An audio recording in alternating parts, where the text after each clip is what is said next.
right, let's see if this is working. I can't even access the live, which might be a problem. What is this?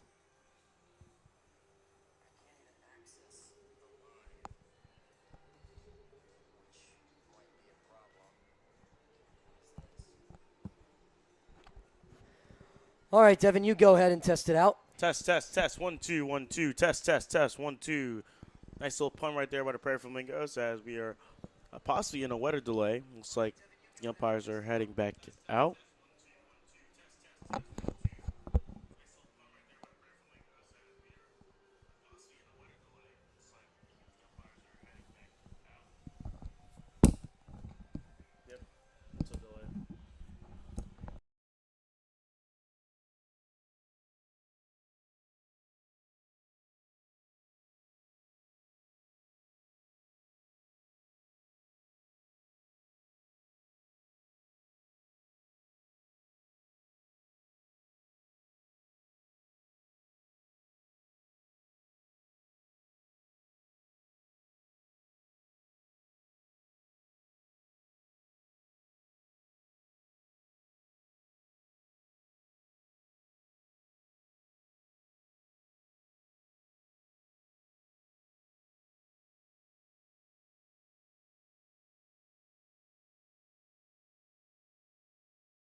For those of you who have us up on your live stream right now, we thank you very much for joining myself, Leo Romano, and Devin Witson. Unfortunately, we are currently in a rain delay. It is now pouring here at the Corn Crib. First pitch in at least another 15 minutes. So please stick around and don't go anywhere. We will have this second game of a KCL doubleheader your way shortly. Thank you for understanding. And as always, go Corn Belters.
Our assistant general manager has brought the umpires back into the corn crib behind home plate and will be set for first pitch momentarily in Game 2 of this KCL doubleheader on a beautiful Sunday afternoon as a rainbow emerges in left center.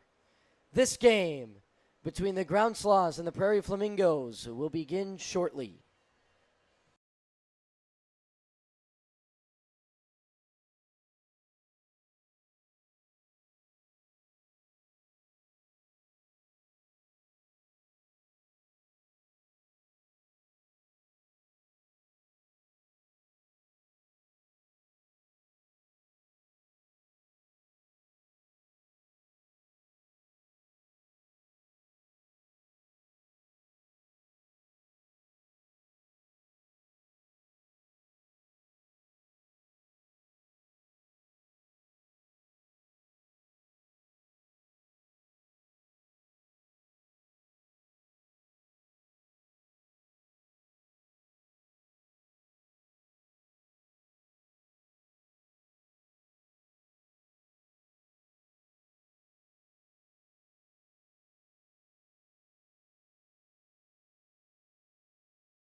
Well, despite the clear skies, we have just been informed by our assistant general manager, Joey Shore, that game 2 of this KCL doubleheader between the Ground Sloths and the Prairie Flamingos will be delayed until 6 p.m.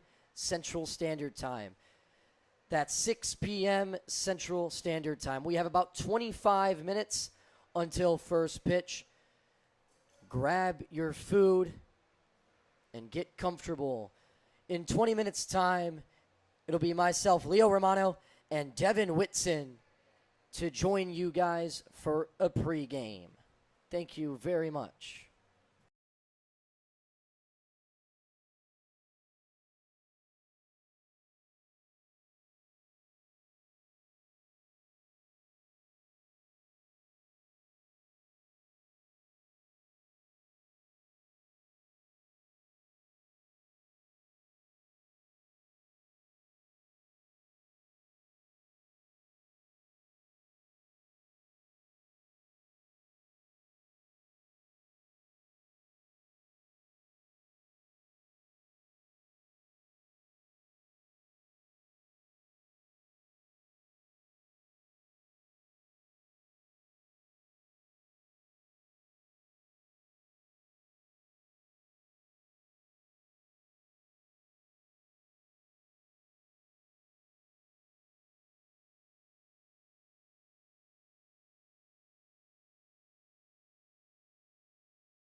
3.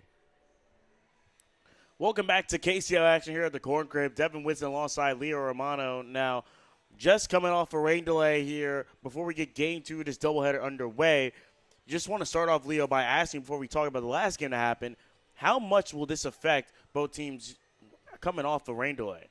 Coming off a rain delay, Devin, is never easy as a baseball player. Your heart is set on a scheduled start time, and now having to wait an hour, it tenses up the body a little bit. You see the players out now playing some catch, trying to loosen things up before they get started in Game 2 of this KCL doubleheader. And you touched upon Game 1 today. It's in the books. The Ground Sloths now jump ahead into second place after the Bobcats' 4-0 win over the Blue Caps, which was highlighted by the dominance of Braden Main. Braden Main went a complete game and shut down the Blue Caps in only 60 pitches through his 7 innings of work. He was unbelievable. Incredible stuff right there. We're going to get you sorted with first pitch between the Ground Sloths and the Prairie Flamingos up next. You're listening to KCL Baseball on the No More Corny Belchers YouTube channel. We'll be right back with first pitch coming up next.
Back here in normal set to get game 2 underway. It's time to take a quick little look at the lineups for both the Ground Sloths and the Prairie Flamingos. Leo, who's up first?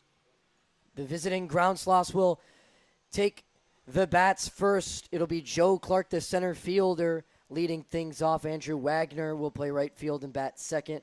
Andrew Dawson, the third baseman, will bat third. Josh Bass will do the catching today, and he'll bat fourth. Cameron Crawford will be at first base batting fifth. Batting sixth is the shortstop, Andrew Zimmerman, and batting seventh is Gabe Peters, the second baseman.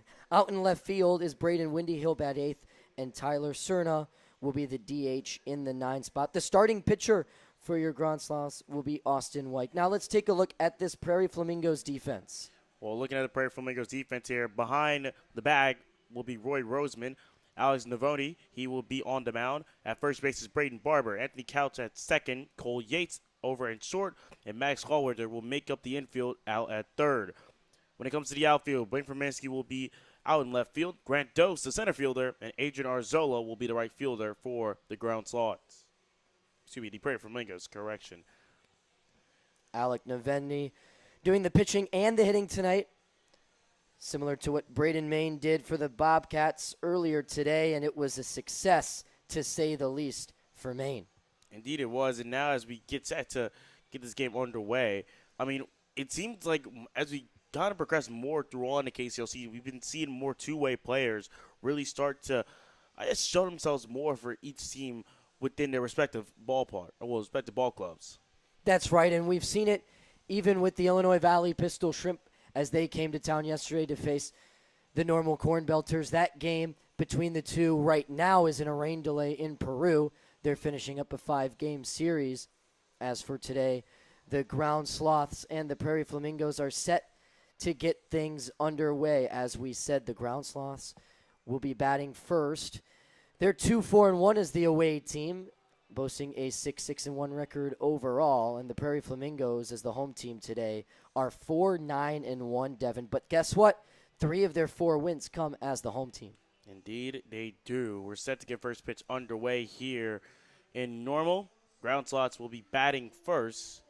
We're set to go. Joe Clark, the leadoff man, out in center field. And we're set to get this game underway. First pitch expected to be at possibly 6:02. Now, of course, weather, we just got out of the rain delay. Currently at 82. Wind is going 9 miles per hour, but we'll see if that plays in effect. The first pitch of the day is going to be fouled off, and we are underway here from Normal at the Corn Grip. First pitch at 6:02. Joe Clark, the center fielder. This is his 11th game this season out of Eureka College. He bats at .353 this season, searching for his 7th hit of the year. The 0-1 is fired, and it is fouled off. So back-to-back fouls for Joe Clark. 0-2 count the center fielder faces. Joe Clark, you'll notice him taking big swings already with 6 hits on the season. 5 of them singles, 1 a double. 0-2 count now, as mentioned. Last pitch was off 90. The 0-2 is down low. The off-speed, not catching the zone right there. Ball 1. Alec Nevetny, as we mentioned, doing the pitching and hitting today. Nevetny comes set, and he'll deliver from the belt. This is going to be chop foul out to third, and the 1-2 will happen once more. Nevetny on the mound has 4 innings of work this summer. This is just his 3rd start of the season. He's only faced 14 batters, so he hasn't seen much work, but he hasn't given up an earned run yet. 1-2 count now. Nevetny's set, and he'll not get the call right there. 2-2. That's a good spot from the right-hander. You like to attack the outside corners with a hitter like Joe Clark. The 2-2 is hit foul again, and correct me wrong, that may be the 3rd or 4th time this at bat that we've seen Clark foul it off. Yeah, Clark's no easy out, that's for sure. Devin, let's meet our umpires tonight. It'll be Kyle Blumhorst behind the plate. He was out in the field for game 1. Pat Harrison doing the work as the infield judge. The 2-2 is going to be called strike 3. Is Clark able to beat the throw? No, he isn't. So it'll be 1 up, 1 down for the Ground Slots. That breaking ball gets just away from Roy Roseman, able to scoop it up and toss it down to Braden Barber on the outside of the base path in time. And now up for the Ground Slots, it'll be the right fielder, Andrew Wagner. So Andrew Wagner comes into the batter's box now. His first plate appearance of the day. Looking to try and make up for the strikeout right there of Joe Clark. Went out already on the day. Nevetny, first pitch is a heater. Now it'll be strike 1. Andrew Wagner set to take his talents to Parkland Community College. Nevetny deals, and he will not catch the zone that time. A little off speed, that one went. 76 on the gun. Ball 1. The incoming freshman out of Effingham, Illinois. The 1-1. Unable to glove it that time, the catcher, Roy Roseman. Now we'll turn it to 2-1. This just Wagner's 20th at-bat of the season. His average sitting at .263 is right in the middle of the pack for this team. The 2-1 is chopped foul. Wagner seen the ball well, but let's talk about Novotny here. Novotny getting up there in the high 90s, really dealing some heat on the mound here. Novotny looks fresh. He was able to keep that arm and shoulder loose during the rain delay. He was tossing the football around with his buddies. The 2-2 is fired and called strike 3. Wagner goes down with a swing and a miss and back-to-back strikeouts for the man on the mound, Alec Novotny. Novotny now up to 8 strikeouts on the season across 4.2 innings of work now that he's got 2 outs out of the way. And now it's the third baseman, Andrew Dawson, who steps in on the right side. Andrew Dawson now in the batter's box, trying to not have this be a 3-up, 3-down. But it looks like Novotny has different plans. Off-speed is going to get the zone for strike 1. Getting ahead early is going to be the name of the game today for Alec Novotny. The 0-1, another off-speed, and Novotny back-to-back strikes. Could he punch out Dawson? Looking to strike out the side here, Devin. Indeed he is. Novotny comes set. He'll deliver. And this one is going to go in the dirt. Takes Roy Roseman off from behind the plate, and it'll be ball 1. A wasteful pitch there by Alec Novotny. He's pitching to Andrew Dawson out of Valpo. That's where he plays during his collegiate career out of Tremont, Illinois. 1-2 count. 2 outs. Dawson trying to keep the inning alive here for the ground slots. Novotny has different ideas. He'll come set and deals, and this is going to be chopped right out to second. It will fall into center field, and Andrew Dawson with a 2-out single, the first hit of the day for the ground slots. Excellent piece of hitting there by Andrew Dawson. He's only played in 6 games so far this season. So for them, it's only his 6th hit, but an important one at that. And now it sets up the catcher, Josh Bass, who's been hot as of late. Josh Bass comes set now, trying to deliver another hit and keep this inning alive here for the ground slots, just as Andrew Dawson did right there. Josh Bass, one of the more flamboyant players in the league. Pink bat, light Miami Vice blue helmet. He'll hit this one out to third, and this will do it. So the ground slots will leave 1 runner stranded as we head to the bottom half of the first inning. You're listening to KCL Baseball here on the Normal Corn Belters YouTube channel. We'll be right back with the bottom half of the first after this.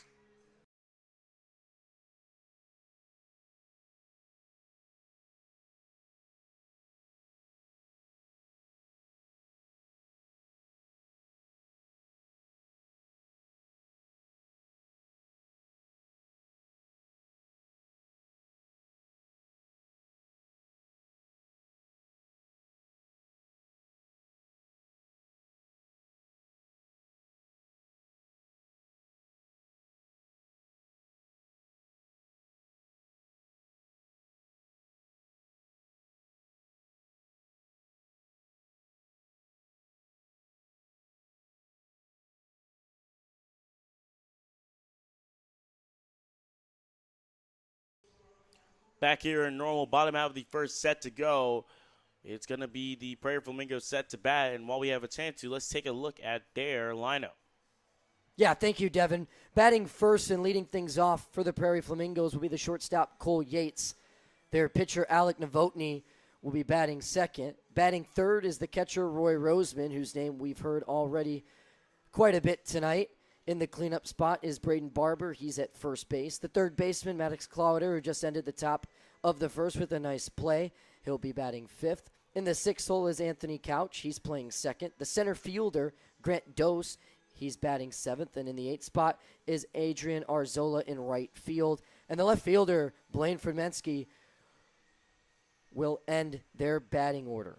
Now let's take a look at the ground slots defense. Time to take a look at the ground slots defense indeed. Josh Bass will be behind the plate. He is a catcher. Austin Wiki, he is the man on the mound today for the ground slots. Over at first base is Cameron Crawford. At second base, Gabe Peters. The shortstop, Andrew Zimmerman. And Andrew Dawson is out there at third, wrapping up your infield. Moving over to the outfield, Brady Windy. He will be out in left. Joe Clark makes his day at center, and Andrew Wagner will be out over at right field, which makes up the Prairie Flamingos and the ground slots here today as we're set to get this one back underway. Leading off for the Prairie Flamingos is Cole Yates. This is an important game for the Prairie Flamingos. They sit, as we said, at 4-9-1, but that only puts them 2 games behind. Who would that be? The Bobcats. No, sorry, the Blue Caps for third place. 2.5 behind the Ground Sloths for second. So, Cole Yates set to face off against Austin Weekey for the first time today. The right-hander will deal, and it'll be Cole Yates who will foul this one off right back to us. First pitch of the bottom half of the inning is now underway. Austin Weekey, 8 innings of work so far on the season, just his 3rd start and 4th game this year. Weekey offers, and this is going to be fouled off to left. 0-2. 0-2 count, no outs. Weekey, the right-hander, on the mound against Cole Yates, standing in the left side of the batter's box. Weekey comes set as Yates will foul this pitch off. Yates comfortable playing here at the Corn Crib. Calls Heartland Community College his home during the season. His home, Chillicothe, Illinois. The 0-2 is called strike 3. Cole Yates swings and misses on the off-speed pitch. And now it's 1 up, 1 down for the Prairie Flamingos. A lot of strikeouts early for both sides of the ball. Weekey does an excellent job retiring Cole Yates there on that nasty breaking pitch down the middle. So now we'll turn it over to Alex Novotny. Of course, the two-way player on today. Just got finished on the mound. Now steps into the batter's box against his fellow pitcher today, Austin Weekey.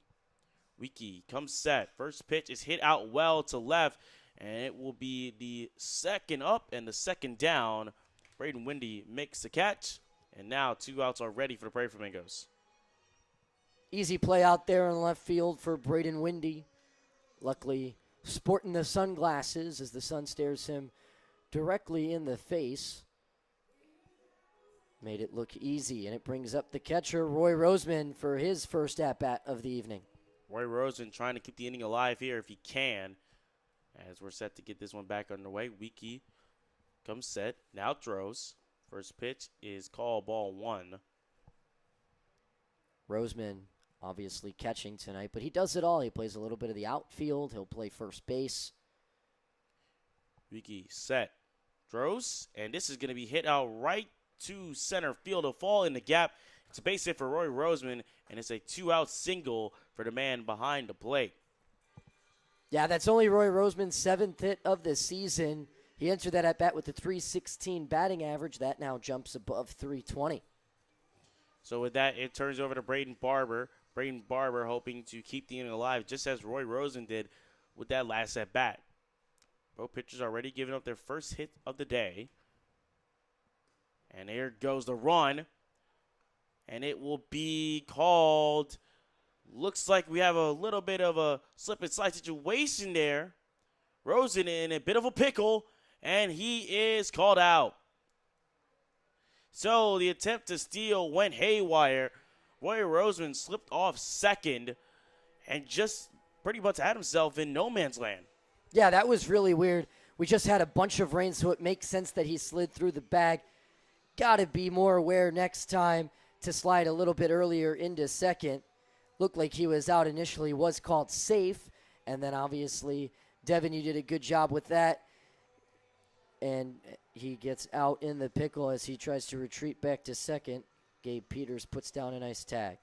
Well, it is nothing for each team as we will head to the second inning. You're listening to KCL Baseball here on the Normal Cornballs YouTube channel. We'll be right back after this.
Welcome back here to the Corn Crib. Time for the second inning of this Game 2 matchup in the KCL on this July 5th as the Ground Sloths and Prairie Flamingos are back at it. Cameron Crawford will step in the batter's box as we're set to go with the top half of the second inning.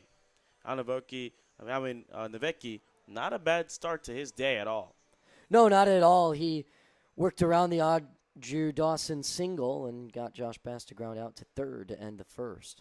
And the first pitch from Novecki is high, almost caught Crawford, and it will be ball one. The off-speed just a little bit way off the mark there. A little bit. The 1-0 is fouled off. Crawford just nicked at it, but it will be 1-1 now.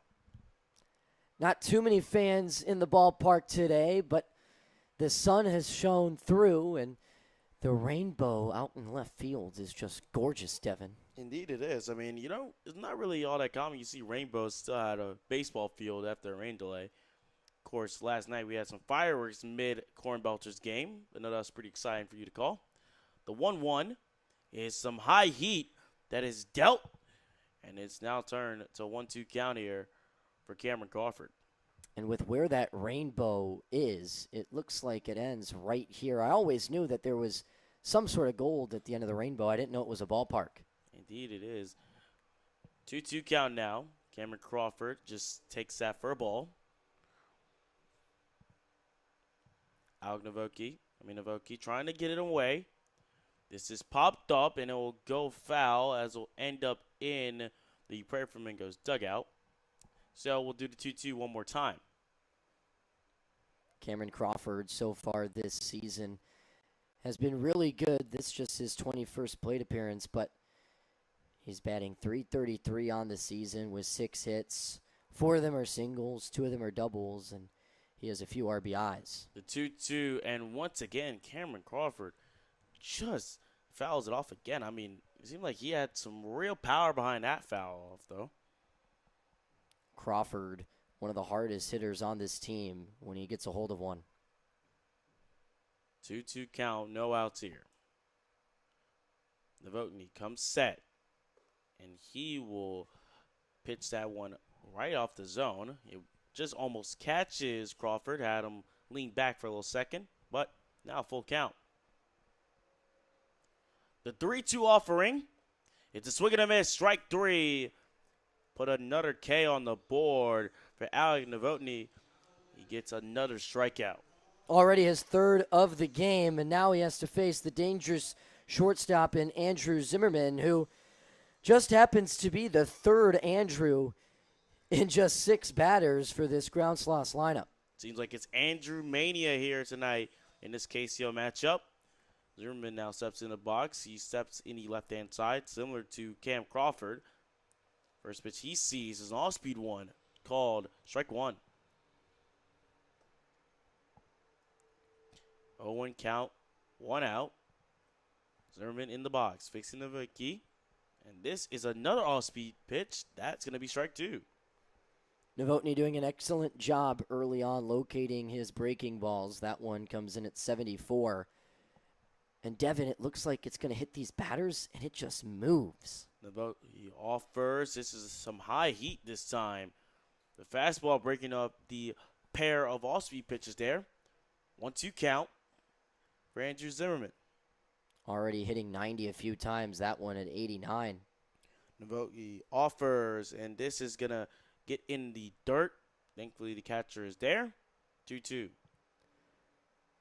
To your point, Roseman doing an excellent job behind the plate early. 2-2 count now here. Novecki, he'll fire. And this is not going to be given him this time around. Called ball 3. Almost hit the zone, and now for the second time this inning, Novecki already faces a full count. The full count pitch is hit out well, but hit foul. And it will end in the stands and bounce its way back onto the field. So we'll do the 3-2 one more time. Excellent hustle by the first baseman, Braden Barber, covering as much ground as he could over there on the right side, and just runs out of space.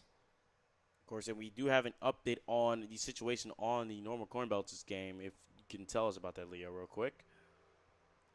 It appears that they're heading home in a 1-1 ball game in the fourth. The 3-2 is called strike 3. Andrew Zimmerman, it's not his day right there. He just stands still and really just glanced at it and looked at it for strike 3. Andrew Zimmerman didn't like the call from home plate umpire Kyle Blumhorst. That pitch looked a little high and inside, but good enough for Novotny's fourth strikeout of the game. And now, for back-to-back innings, he's opened up with 2 Ks. Gabe Peters steps in. First pitch he sees. Swing and a miss, strike 1. Peters looks like he really rushed through that right there. Tried to chase after it, but nothing going there. Did catch the zone well at the bottom part of it. Novotny comes set. And this is hit out to third. And this may do it. The throw is in. And that will do it. So, nothing going there for the ground slots. It's 3 up, 3 down once more. As we'll see if the Prairie Flamingos have any response to this. You're listening to KCL Baseball here on the Normal Corn Belters YouTube. We'll be right back with the bottom half of the second inning after this.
Back here in normal, set to go the bottom half of the second inning.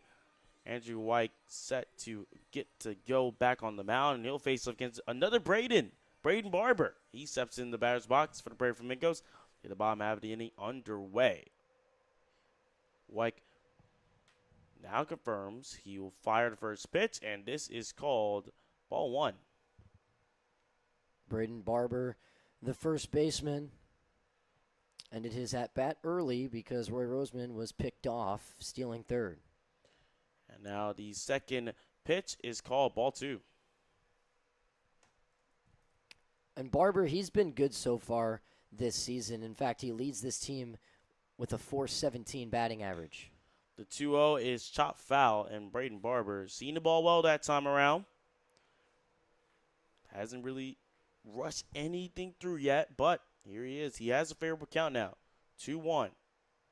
White comes set, confirms his pitch, raises the knee, and delivers, but this one, again, high, outside the zone, ball 3.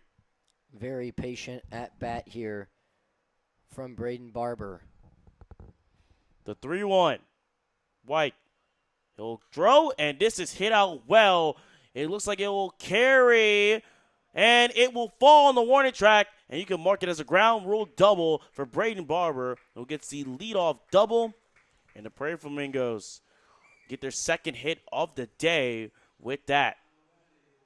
It's just Braden Barber's second double of the season, but that one was hit really well. Carried every bit of 337 feet. One hopped on the warning track and over the wall in right center. It looked like Andrew Wagner had a beat on it, but the wind blowing just slightly out caused him to misread it. It'll turn over to Maddox Clawwater. Clawwater now has a running scoring position if he's able to get something on. First pitch from White is high. Off speed 1. Correction, no. It's an heater a little bit. At 85, it will be ball 1. 1-0 count. No strikes, no outs. Runner over at second and Barber. White fires, and this is hit right back to him. It will fall into center field. A base hit for Maddox Clawwater. It will advance Braden Barber over to third, as now there is the go-ahead run just 90 feet away, as the Prairie Flamingos could have a chance to take the lead as Anthony Couch comes up to bat. Back-to-back hits for Braden Barber and Maddox Clawwater. Both put them now at 11 hits on the season, tying Keaton Davis for the team high. So now Anthony Couch in the box, set to go.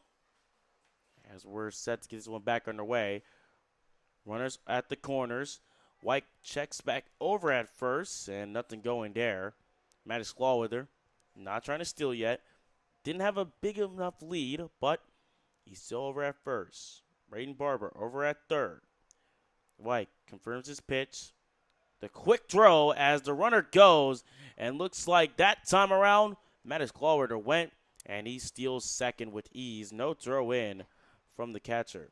It's his third stolen base of the season there, and now there are 2 runners in scoring position for Anthony Couch. Runners are now in scoring position here for the Prairie Flamingos. Couch can deliver if he gets on this well. First pitch, he sees after the steal is called, strike 1. That pitch went 85 on the trackman. Austin White doing a nice job painting the edges of the strike zone so far. That one catches a piece of the top half. Indeed he has. The 1-1 is on all speed, just under 70 miles per hour. And this one didn't catch the zone. 2-1. That's got to be hard to catch up to as a hitter coming from the same slot. One pitch is 85, the next at 69. 2-1 pitch. White comes set and fires a heater. That will be strike 2. Swing and a miss right there from Couch. Couch getting a little aggressive at the plate. We'll see if he can resettle. Remember, runners are still in scoring position. No outs here. So it's not the end of the world if he strikes out or grounds out. We'll see. White raises the knee and fires, and this is strike 3. Anthony Couch wanted that one back, but he is unable to get any contact as he's the first out of the second for the Prairie Flamingos. Yeah, he's the first out here in the second, and the second strikeout victim of the night. Cole Yates in the bottom half of the first opened up with the strikeout of his own. And now it's the center fielder, Grant Dose, getting his first taste. Grant Dose now in the box. Dose, who has yellow gloves, a lot of yellow equipment he has. First as he sees from White is called strike 1. White again getting ahead in the count early. That's why he hasn't issued too many walks this season. White reaching 85 again on his fastballs. We'll see if that continues to be the case. The 0-1. An all-speed that gets him this time around. Now, 0-2. Grant Dose thought about holding up his swing, couldn't. Now it's 0-2. 0-2 count now. Grant Dose not trying to be put away. He'll chop this one right out to second as he will make it in time, but he is called out. But thankfully, the good news for him, 1 run scores, and the Prairie Flamingos now lead for the first time today. They lead for the first time today and get Clawwater all the way over to third. So Grant Dose, despite not getting on base, gets an RBI and does his job. Braden Barber scores. Maddox Clawwater over to third. And now it brings up Adrian Arzola, looking to try and extend this inning if he can. First pitch from White, just under on the off-speed. And that will be ball 1. Arzola's summer season is off to an underwhelming start, only batting .235 and with 4 hits to his name. The 1-1 turns into, well, the 1-0 now turns into 1-1. Arzola, no swing again this time. And for White, he gets up there from 85 now to 86. 1-1 count. White raises the knee and delivers, and it's another strike. 1-2. Another good spot on that inside corner. Kind of freezes up Arzola. And now White's ahead 1-2 with 2 gone. 1-2, 2 gone. White, he'll deliver, and this is not in the zone. Now it'll be ball 2. Arzola thought of it, but then thought better of it. 2-2 count. Another run just 90 feet away. White fires. This is high. And Arzola, no action in that batter's box. He will stay calm. He stay composed. Has made it into a full count. And this is exactly where Arzola shines. The full count pitch. And Arzola just chips it foul. Barely getting a piece of that is the right fielder. And he'll stay alive, and we'll see once more a full count pitch from Austin White. Full count once again. 2 outs still on the board. White, he'll fire, and it is called strike 3. The off-speed pitch gets Arzola down. But the good news for the Prairie Flamingos, they get 1 run on the board as they lead 1-0 as we head to the 3rd inning. You're listening to KCL Baseball here on the Norman Corn Belters YouTube channel. We'll be right back after this.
Back here in normal, set to go with the 3rd inning as it is a 1-0 lead. Prairie Flamingos took the lead on a sac RBI.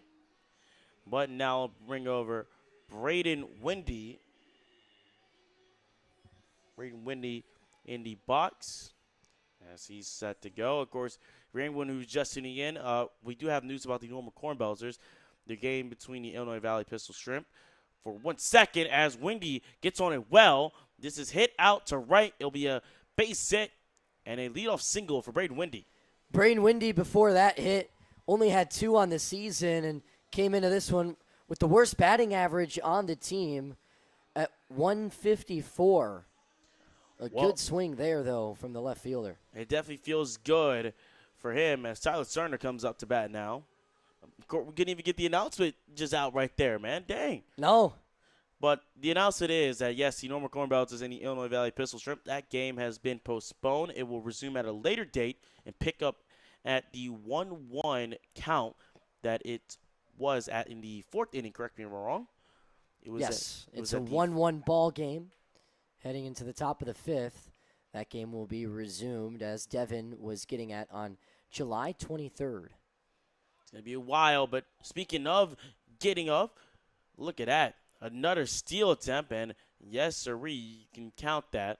So, Braden Wendy gets to second on the steal attempt as for Alec Nowitzki. Not a good one. Wendy had 2 hits and 2 steals just 2 minutes ago and now has 3 hits and 3 steals. How you like that? Windy over at second now. Cerna still in the box. 1-1 count he faces. Knee. He'll fire this one, and this is going to go foul. Tyler Cerna, on the other hand, he's had a great summer so far, batting at .353. This just being his 10th game, so not a lot of data on him, but his 6 hits have all been hardly hit. Indeed they have. So Tyler Cerna now in the box. 1-1 count. 2 strikes.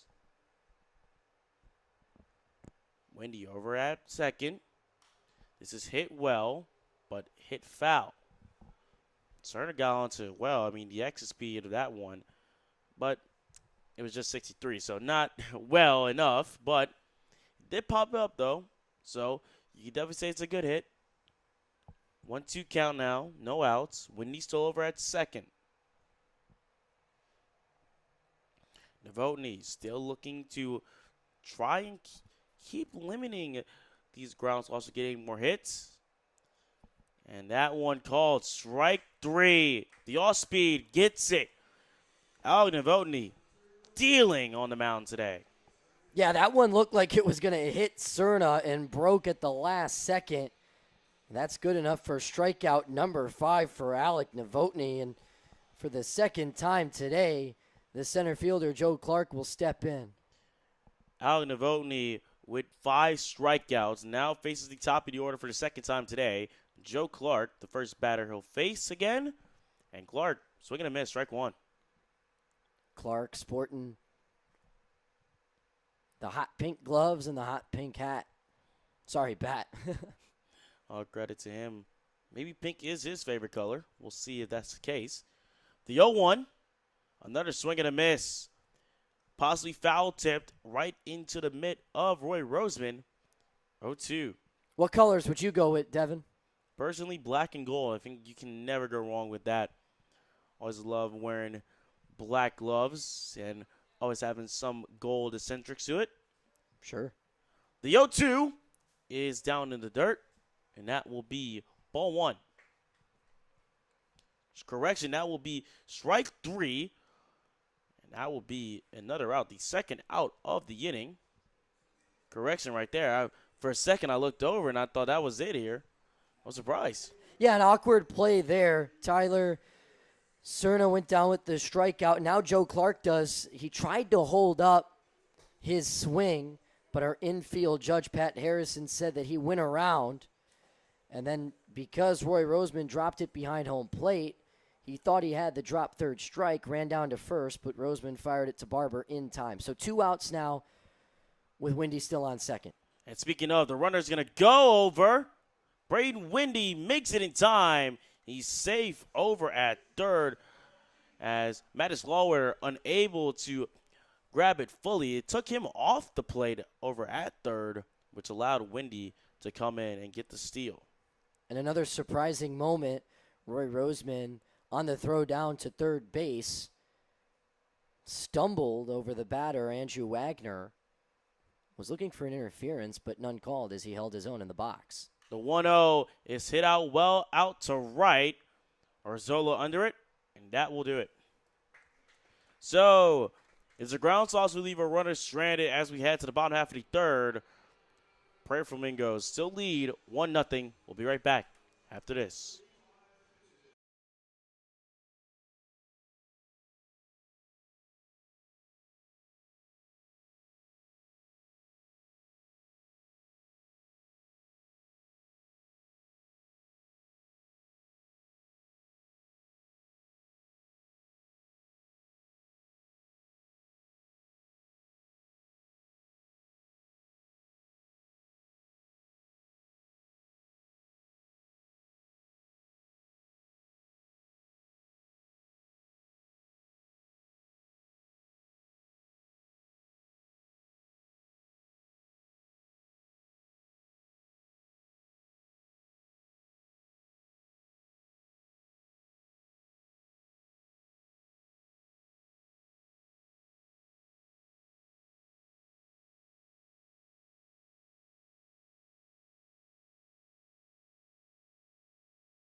back here in normal, and it's a new man on the mound for the Ground Sloths. But who, Leo?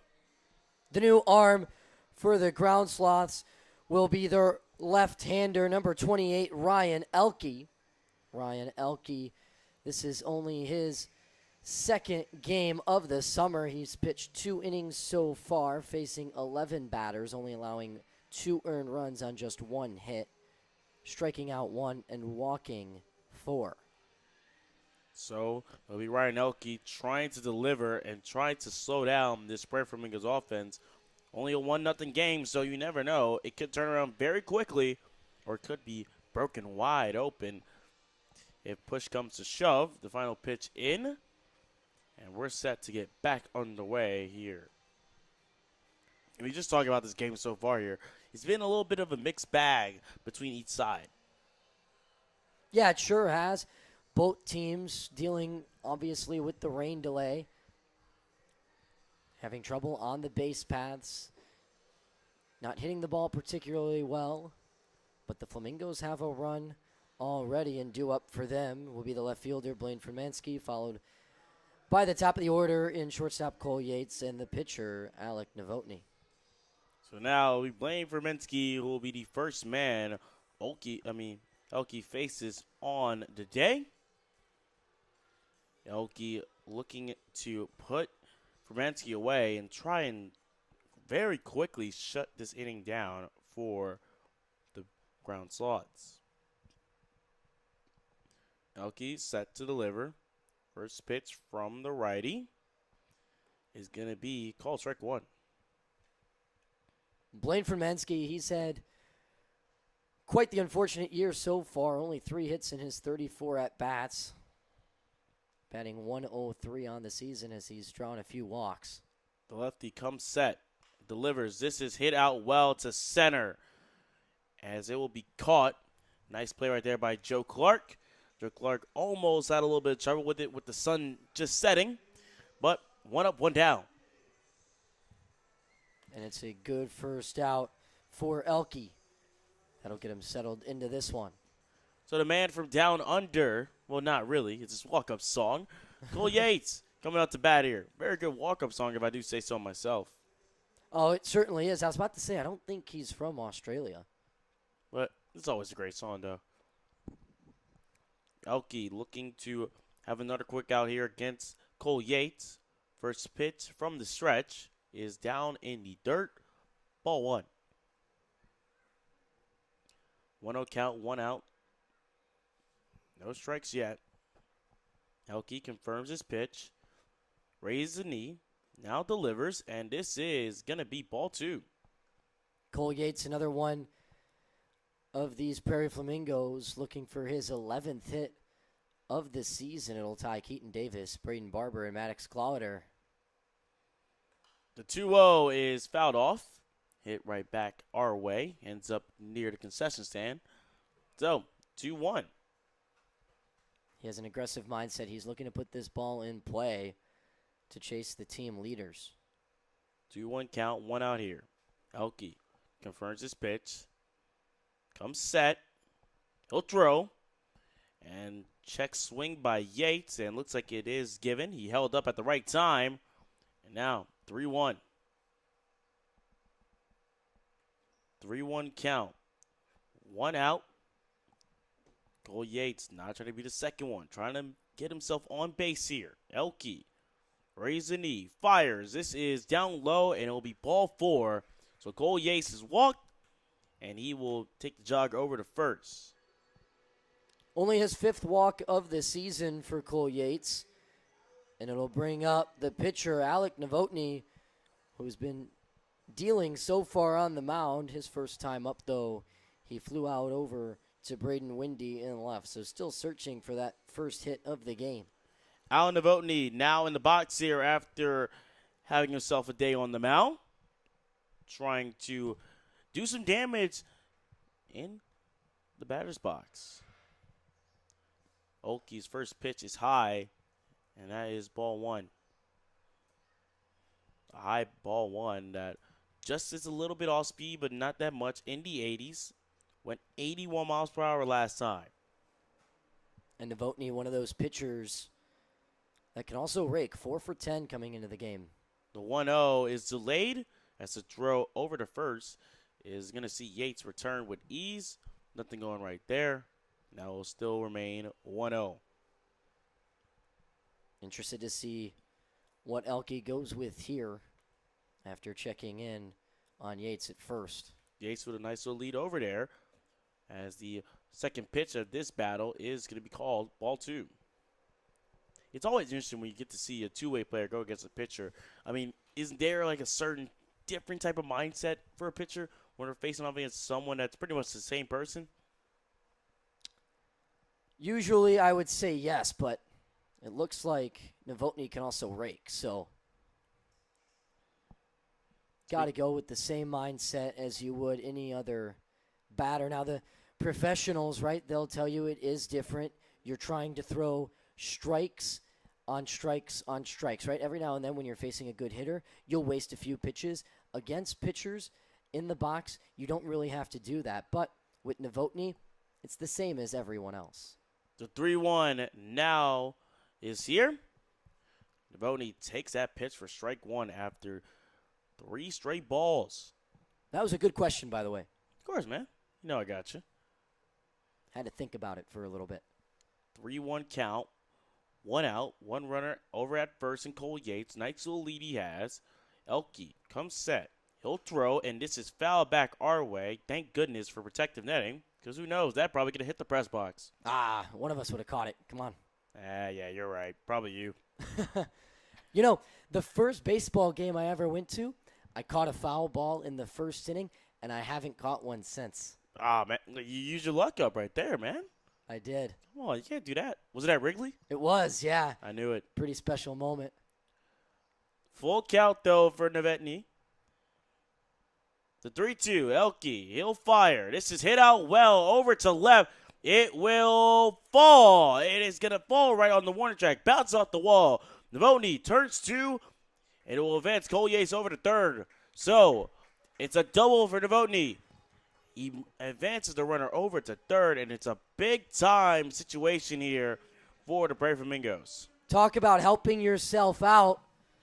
Novotny does it right there with his first extra base hit of the season, his 5th hit of the summer. What a time to do it. Indeed it is, and it's a perfect time for Roy Roseman to add on to the fun here, if you say so. Roy Roseman now steps into the batter's box. Runners in scoring position over at second and third. Elke trying to avoid giving up a run. Infield playing a bit closer, just in case it's a bunt. First pitch between the two is called strike one. Roy Roseman goes to college, not too far from here. In fact, it's just a mile down Main Street. He goes to Illinois State University, and he's from, get this, Kansas. Wow. Kansas to Illinois. That is definitely a little bit of a change. The 0-1 is fouled off. Roseman seeing the ball well. Elke fires an off-speed pitch that's just below 75. Went 72 on the radar gun. Dawson, Zimmerman, Peters, Crawford, the infield for the ground slots from your left to right are all playing in on the infield grass right now, trying to only stay down 1-0. 0-2 count. Elke fires. This is hit out well over to left.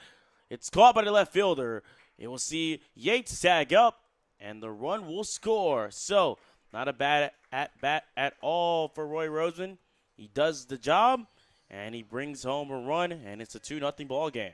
And he does the job with the hard hit line drive. That one off the bat at 96 miles an hour to Braden Windy, who had to catch that one falling back. So there was no throw to Josh Bass at home plate. And just like that, it's a 2-0 ball game. He's like Braden Windy has had a very busy inning, if you want to say so. As I'll turn over to Braden Barber. First pitch he'll face with a runner over at second. First pitch between the two is all speed, ball one. Remember, Novotny over at second. Wasn't able to tag in. The throw from Windy was a bit of a fast one. 1-0 count. 2 outs here. Elke set. Now delivers. And this is another ball. 2-0. That one misses just low and inside, as you pointed out, Devin. I want to talk about the lefty's breaking ball to the right-hander, Braden Barber. It's a tough one to hit. He should go back to it as it breaks in on the body and on the hands of a right-handed hitter. The 2-0 is outside again. Ball 3. So he doesn't decide to go with it. Indeed, Instead fires it low and away. So 3-0 count, no outs. Excuse me, 2 outs, no strikes. Runner over at second in Novotny. See if anything happens here. The 3-0. It's called strike 1. So Barber takes it for his first strike of this at bat. Not a bad decision at all. Yeah, and a good spot there from Elke. Barber was never swinging at that 3-0 pitch. 3-1 count now. 2 outs. 1 strike. Elke set. He'll deliver, and it will be ball 4. Braden Barber will take the jog over to first. Novotny will stay over at second. And now it's 2 men on base for the Prairie Flamingos. Barber's now reached base safely both times. Remember, he had the double back in the second. Now he walks here in the third. He was also the first run of this ball game. And now the third baseman, Maddox Clotter, will get another chance. He singled his first time up. So now Maddox Clotter back up in the batter's box here. Singled already, 1 for 1 on the day. Trying to make it 2 for 2 if he can. First pitch in his second go-around. Called ball 1. Elke has really been unable to get the zone much here. Another ball that's just outside. And he's facing a tough bat in Maddox Clotter, who comes into this one batting .400. The 1-0. It's just going to catch Clawweather, and you saw him turn around really quickly just to prevent it, but it looks like it hurt him a little bit. He flings the bat over to the dugout of the Prairie Flamingos, and he will take his base over at first. And now, bases are loaded for the Prairie Flamingos, but before that, looks like time is called here. Yeah, that's the third free base for the Prairie Flamingos this inning. Ryan Elke just doesn't look comfortable on the bump so far to start off his afternoon. So not the ideal inning at all for Elke, as we'll take a short break, but looks like that little meeting on the mound is done. So forget about a break. We're going to get right back to it. Of course, speaking of weather, I know it's been a big talking point here. Compared to greasing days, thank goodness, it's 79. We've had some hot and humid days down here in Normal. It's gotten up to 96 degrees. So this 79-degree day, a little bit of a gift. Thank goodness it is. So Anthony Couch now on. First pitch, Couch sees is high. Called ball 1. Elke losing his hat there. My goodness. Looks like some frustration there on the mound. Just trying to draw as hard and fast as possible. Of course, sunset here is at 8:29 approximately. The 1-0. Elke again, another pitch that just doesn't go his way. It's down low. It just gets off the plate. So, ball 1 now turns into ball 2. With that one getting away from Josh Bass, it's the hitter Anthony Couch's responsibility to let the runner on third in Novotny to know if he should remain at third or come in, as a loose ball from the Sloths bullpen makes its way right behind home plate. So now 2-0 count here. Base is still loaded. We'll see if anything special happens, or will this be it? Elke comes set. Runners all in their places. Elke. He winds and he'll fire, and this is right over the head of the catcher. And thankfully, Josh Bass is able to get at that one quickly. But the good news, no runners went, so still bases loaded. But for Elke, it looks like he's out of sorts right now. Yeah, he sure is. And some good fortune there for the ground sloths as it hits hard off the backstop and right into the glove as Josh Bass, as you said. So no damage done. But now the count's 3-0 with the bases loaded. Indeed it is. 3-0 count. This is going to be fired in the zone, and I'm sure Elke is happy about that. So, strike one. Elke just tried to guide one in the strike zone there. He finds it. 3-1. 3-1 count. And it will turn into ball four. So with that, it will score the run. And now it brings upon another bases loaded situation as Grant Dose comes in the bat. The center fielder, Grant Dose, looking for another RBI. Already picked one up back in the second when he grounded out to the second baseman, Gabe Peters. It brought in Braden Barber, who stands at third. Maddox Clotter, the runner on second, and Anthony Couch now on first.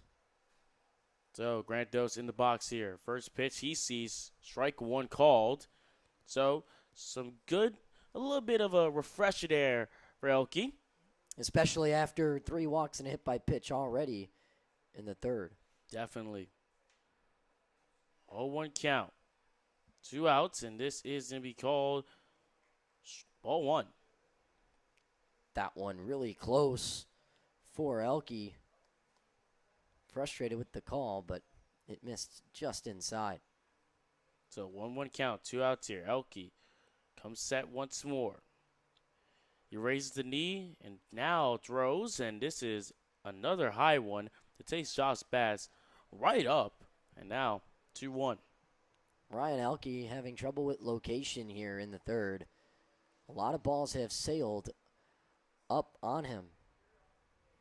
2-1 count, 2 outs, bases loaded. Elke, quick throw, and it's going to pound the zone, but it's not going to really hit where he hoped it hit. And now 3-1. Big opportunity here for Grant Dose. 3-1, 2 outs, bases loaded. Dose wanting to keep the inning alive and put on another run. Elke, he'll deliver. And it will be ball four, another pitch that goes high. And once again, it is another run that is going to come in via a walk. And that is not what Elke has hoped for.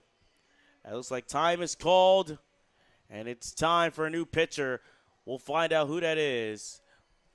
As before we do, it's time to take a look around the Prospect League while we have a chance to, Leo. Yeah, of course. Thank you, Devin. In Johnstown, the Mill Rats just defeated the Chillicothe Paints 3-2. That game was made up from the 4th of July yesterday. And then their second game today, Chillicothe evened things out. They took the win 17-12 over Johnstown. That final was in 8 innings.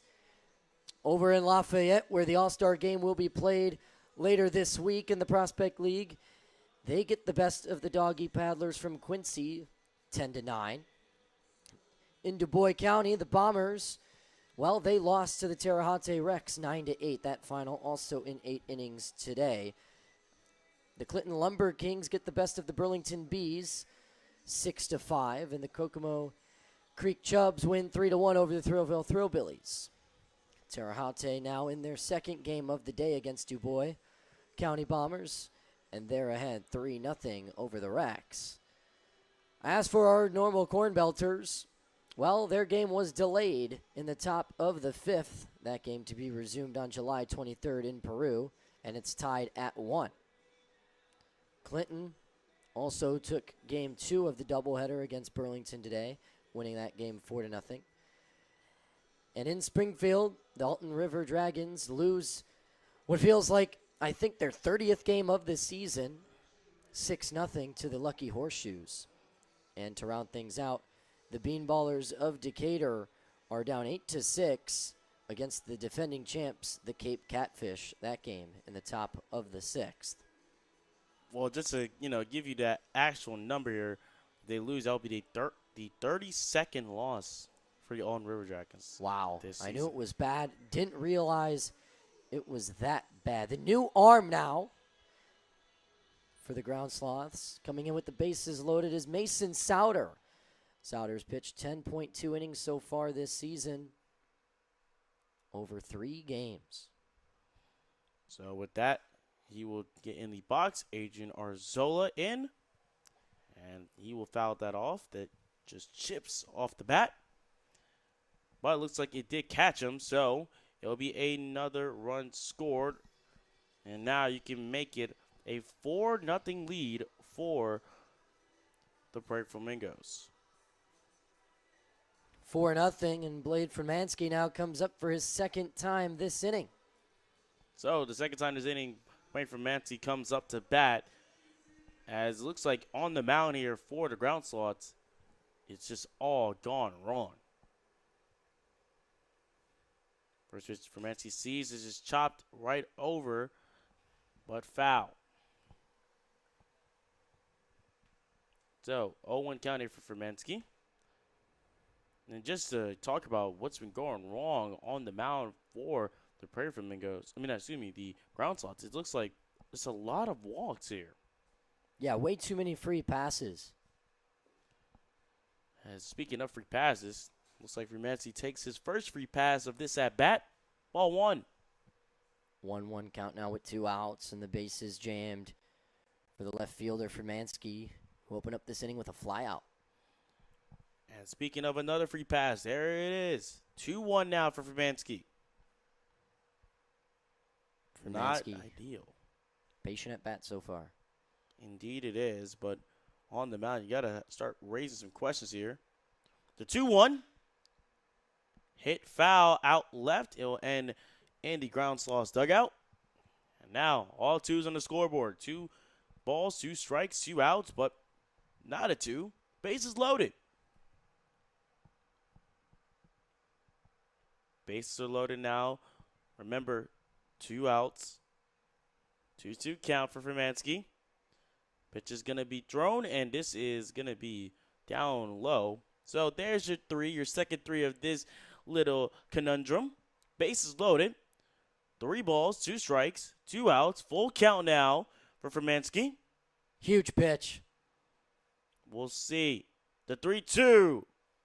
And it's going to be ball 4. And once more, correct me if I'm wrong, the 3rd time in a row we've seen a runner be walked in. That's right, and make it 7 free bases now this inning. They've put up 5 runs on only 1 hit, Devin. Only 1 singular hit. My goodness, this is crazy. You don't expect this. You don't really see this every day. Collegiate's back in the box his second time this inning. As it's now a 6-0 lead. Back in the first, Yates, the shortstop, struck out, and then earlier this inning, as you mentioned, he walked. So Yates back in, now facing 0-1 count.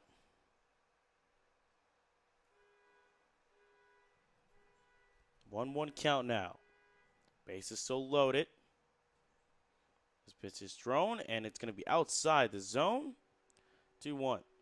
This has been a recurring theme for Mason Souter all season long, where he can't find the zone. Coming into today, 5 bases on balls, and he's already given up a few free bases. 3-1 count. Missed the zone again. My goodness, not ideal. This is a game that does not have to be getting away like this for the Ground Sloths, but the pitching staff just can't find the zone. The 3-1 hit out short, and this is going to end it. The inning of misery and woe, you could say, for the Prairie Flamingos. Well, not Prairie Flamingos, for the Ground Sloths, it's finally come to an end. as it's a 6-0 lead as we'll head to the 4th inning. We'll see what can happen, what can change for the ground slots. Is there any response? We'll find out after this.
Back here in normal, time to get the top half of the 4th underway. As it'll be Andrew Dawson leading off. A new man on the mound, but who, Leo? The new arm on the mound, wearing number 17. Believe this is Heath Hornke. Indeed it is. He Hornke now on the mound. First pitch he delivers is called ball 1. We did get word from the Prairie Flamingos manager, Jesse Crawford, that Colin Burns is set to pitch and that there is a number switch. So it might also be him. And speaking of switch, looks like that's a swing and a miss right there from Andrew Dawson. 1-1. Andrew Dawson back in the first. Started the rally with a single, but Josh Bass then grounded out. 1-1 here for Andrew Dawson. Checks his swing. Doesn't go. 2-1. With a hit here, Dawson would be at 7 hits on the season. The 2-1 is fired down low. And that would be ball 3.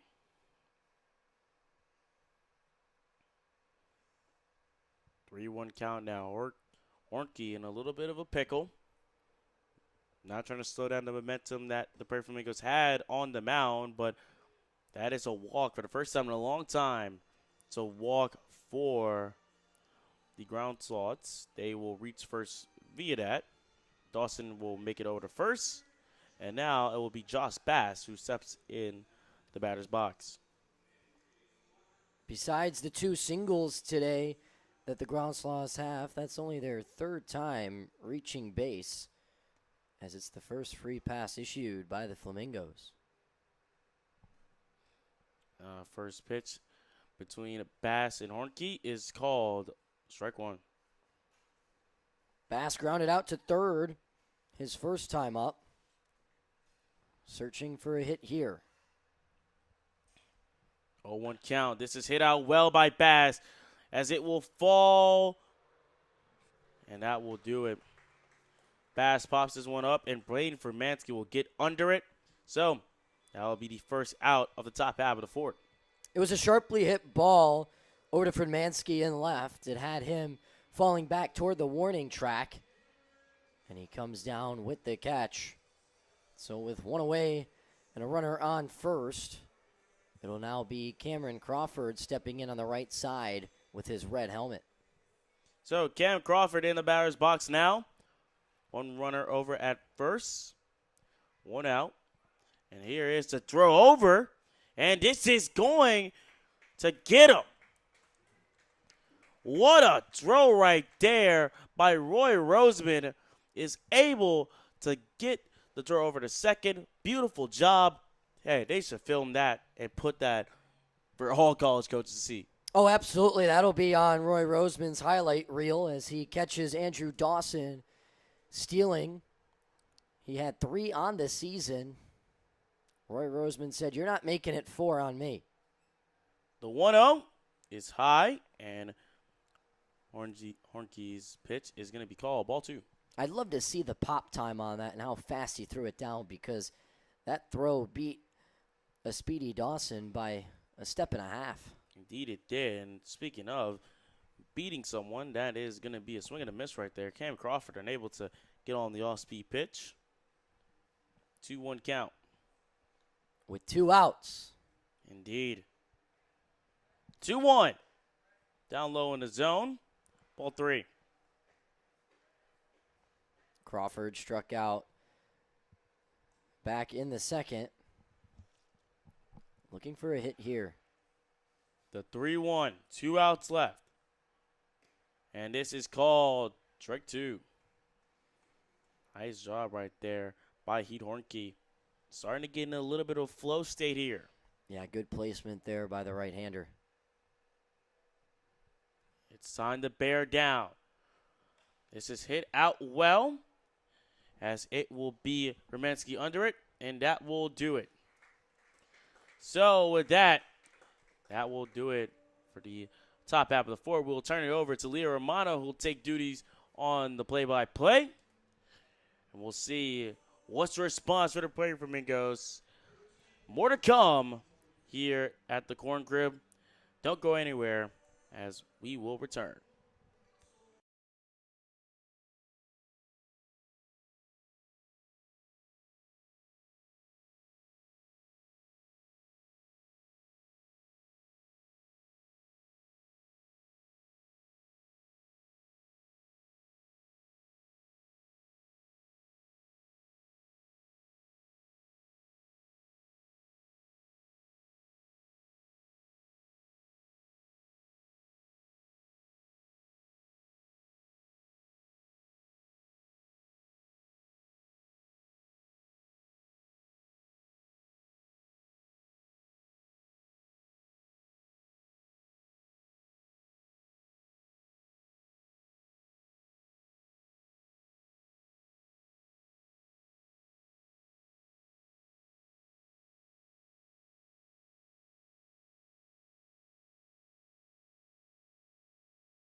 Back with you here in Normal alongside Devin Witson. My name is Leo Romano. Mason Souter returns to the mound for his second inning of work after walking a few back in the third. He got Collegiate to ground out to end the third.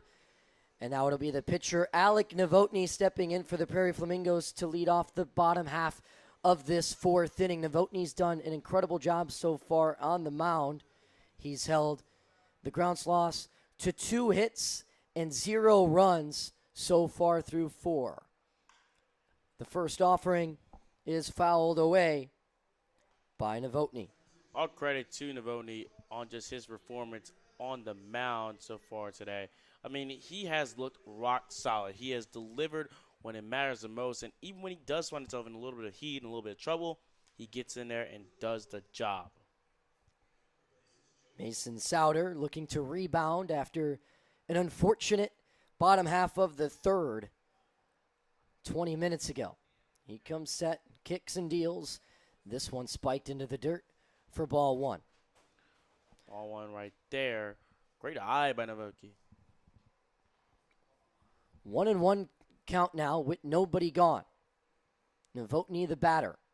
He waggles his bat and is ready for the pitch.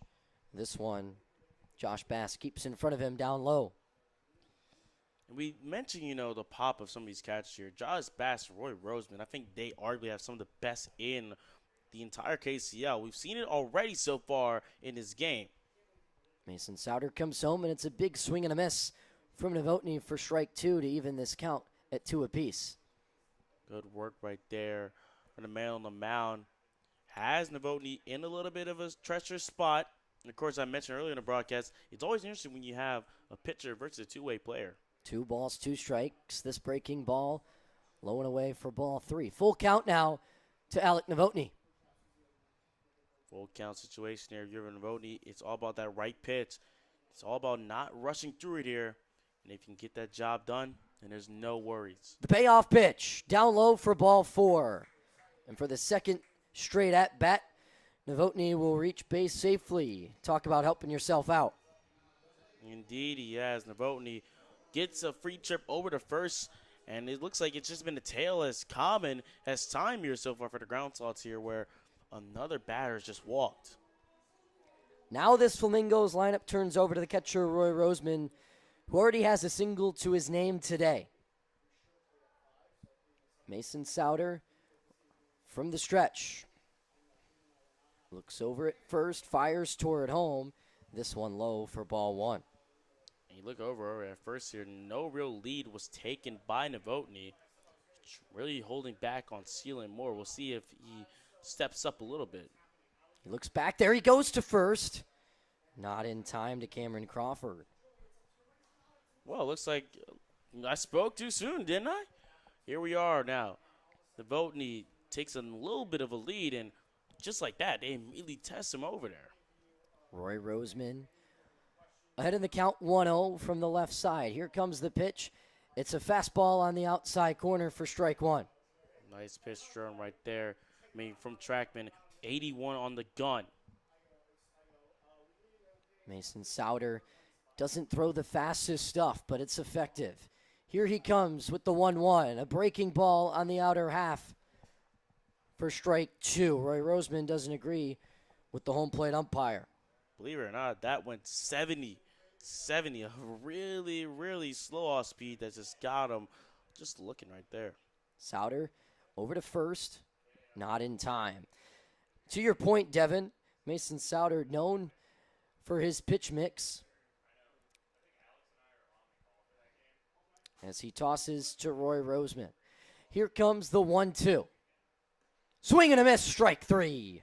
Down goes Roseman on strikes. Been a while since we were able to say that for anything for the player from Eagles at the plate here, but an incredible off-speed pitch by Sauer just gets him to chase after that, and there is the first out of this bottom half of the fourth.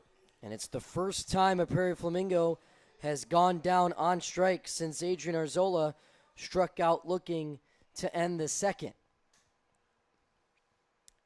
Now digging in on the right side is the first baseman, Barber. He'll watch this one sail down low for ball 1. And we've just mentioned Braden Barber here. So far, a good day at the plate for him, too. Great day at the plate. He's 1 for 1 with a double and a walk. Souter looks over and fires toward home. Again, low for ball 2. It's been a common theme so far, Devin. Indeed it has. And where it's been down low, down in the dirt, or just in or outside, it's just not been there on the mound at all for the ground slots. Mason Souter struggling early.